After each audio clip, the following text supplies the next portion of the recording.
This is Inside Indiana Business Radio for the afternoon of Wednesday, February 22nd, 2023. I'm Alex Brown.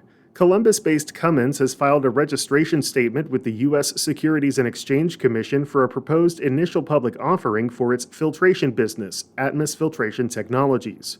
The manufacturer announced last April it planned to spin off the business, based in Nashville, Tennessee, into a standalone publicly held company. Atmus intends to have its common stock listed on the New York Stock Exchange, though the number of shares to be offered and the price range for the offering have not yet been determined. Cummins said the IPO is expected to begin after the completion of the SEC review process, but a specific time frame was not provided. The latest earnings report from Evansville-based Escalade reveals softening consumer demand for some of the company's sporting goods. The recreational equipment maker is reporting full-year net income of $18 million, down from $24.4 million the previous fiscal year. CEO Walter Glazer says sales declined due to a drop in consumer demand for outdoor gear and excess inventories in the retail channel. Indianapolis-based TechPoint has unveiled 11 additional nominees for the 2023 Mira Awards, honoring the best in tech in Indiana. The nonprofit said the new nominees were previously left off due to an error in the submission process. You can view the complete list of nominees at InsideIndianaBusiness.com. From the number one source for Indiana business news, this is Inside Indiana Business Radio. Has your company grown at a rapid pace over the last 2 years? Nominations are now being accepted for Fast 25, IBJ's exclusive list of fastest growing companies in Central Indiana. Honorees will be spotlighted in a special publication in the IBJ and celebrated at an event on May 9th. Check out the changes to this year's criteria to see if your company qualifies. Learn more and submit your nomination by March 1st at ibj.com/nominations. Indiana business and community leaders, you're invited to a roadshow unlike any other. IBJ Media, Inside Indiana Business, and the Indiana Economic Development Corporation are joining forces for the Engage Indiana series, presented by Indiana University and Old National Bank. A focus on talent, education, and issues that shape our economy. 7 regional events, 1 shared purpose, advancing the future of Indiana. Discover more at ibj.com/engage.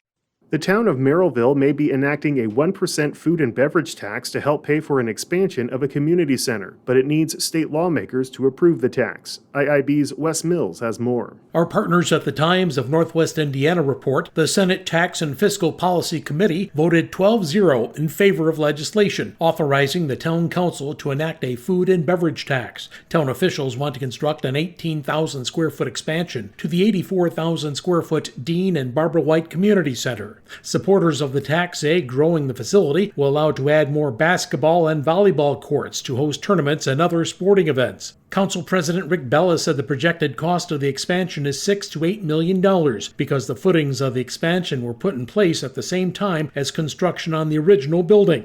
The facility opened 2 years ago. Bella says a 1% tax would raise an estimated $1.3 million a year, covering the cost of expanding the community center in just a few years. If the tax remained in effect, it could help pay for other park or tourism-related projects. Senate Bill 428 now goes to the full Senate for a decision. It's then on to the House for its consideration. Wes Mills, Inside Indiana Business Radio. Marian University has named a new Dean of Students at Marian University's Ancilla College in Marshall County. Gene Wolfe, who has more than 26 years of experience in higher education roles, will serve as the primary advisor to Ancilla's chancellor on issues concerning student life, welfare, and services. Her experience includes service at Ancilla College, Grace College in Kosciuszko County, and Davenport University in Michigan. In addition to leadership and operational roles, Wolfe has also been an adjunct instructor. She has undergraduate and master's degrees from Valparaiso University.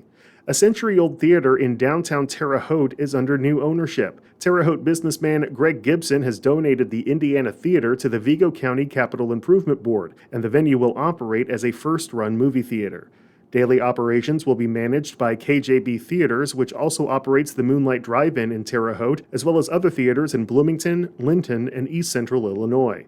KJB President Brent Barnhart told our partners at WTWO-TV renovations will take place over the next few months. New roofing, new HVAC, new wiring, new plumbing, new chairs, the new projection system and sound and screen, as well as a new concession stand and bar area, and new marquee too as well, so a lot of improvements. We're going to be showing first run movies here for the first time in this building since probably the 70s, maybe late 60s. So that's pretty exciting to be able to bring first run movies back to downtown Terre Haute and to this beautiful building, as well as the other special events that we'll be adding on to that. The Indiana Theater first opened in 1922. Gibson said he acquired the venue in 2021 with the goal of ensuring its operation remained within the local business community.